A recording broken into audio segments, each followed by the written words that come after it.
You know that feeling, right? You see an ad for a food festival, you get hyped, you imagine all the amazing things you're going to eat, and then you go and you leave feeling just kind of ripped off?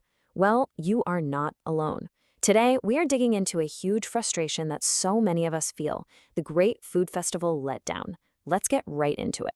So let's not beat around the bush.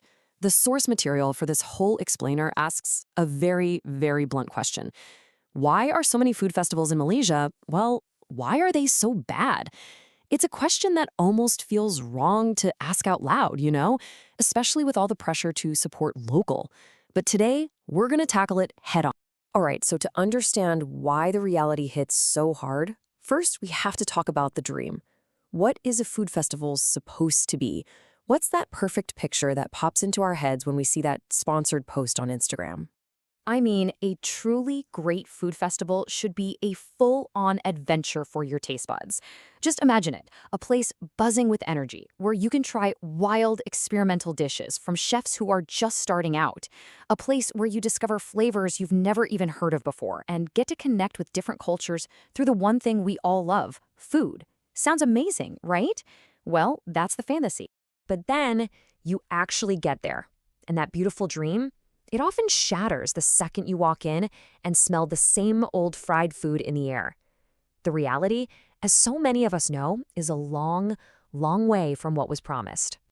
And this quote from our source material it absolutely nails it. You fight through traffic, you pay for parking, you walk through a massive crowd, only to realize you're basically in a slightly fancier pasar malam, a night market, but one with just ridiculously high prices. And here's the breakdown of that disappointment, side by side. You were promised food experiments, but what you get are the same vendors you see at every other event. You are hoping for cultural exchange, but you get the same cookie-cutter menu. And those unique, exciting new flavors, they get completely lost behind those hellish prices.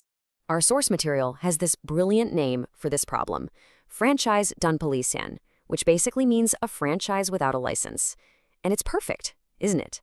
You go to the KL International Food Fair, and what's there? Korean fried chicken and takoyaki. Then next month, you go to the Taste of Asia Festival, and oh look, it's the exact same Korean fried chicken and takoyaki stalls. It's not a curated festival. It's just a copy-paste job. And let's talk about the prices. There is this fantastic Malay saying that just captures the sticker shock perfectly. Harga pergi haji balik hari. It's this hilarious exaggeration that means the price is so high, you could probably fund a quick one-day pilgrimage to Mecca with that money. It's funny because it feels painfully true sometimes. Let's make this super real with an example from the source. 20 ringgit for 1 cup of matcha. And we're not talking about a high-quality ceremonial grade tea here. No, this is the lumpy, sickly sweet stuff that tastes more like sugar and milk than actual tea. But hey, that bright green color really pops on an Instagram story, doesn't it? And that brings us to the next massive problem. Okay, we really need to talk about this, because this is at the absolute heart of the issue with modern food festivals. We have somehow started to confuse food that is designed to go viral with food that is actually, good. So what's the secret recipe for this viral food? It's all about how it looks on a phone screen. It has to be dripping with cheese sauce, even if it's that plasticky, fake stuff. It has to be a burger that's towering so high you can't even eat it. And, of course, it needs to have these weird, super bright, almost unnatural colors. The actual taste, the quality of the ingredients, yeah, that's often an afterthought.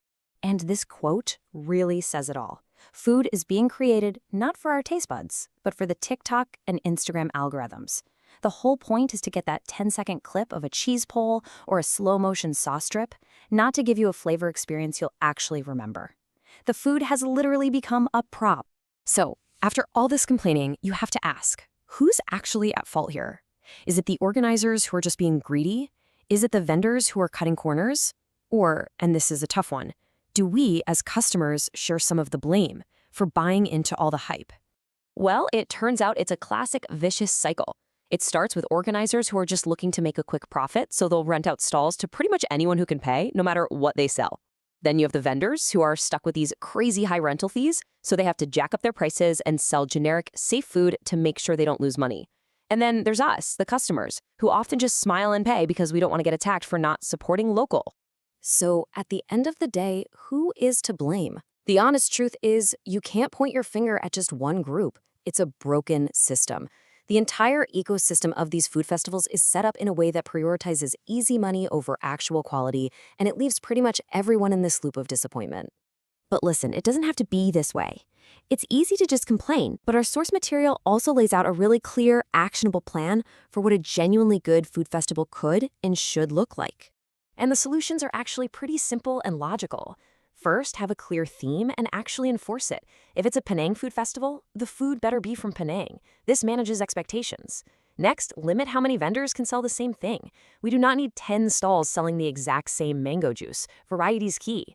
Third, put a price cap on things. This would make the events way more accessible and feel less like a scam. Then, and this is crucial, basic quality control. Organizers should actually taste the food before they let vendors sell it. It's their event. And finally, a simple one, but it's so often ignored. Have enough places for people to actually sit down and eat their food. And this is the final, powerful message to the organizers out there.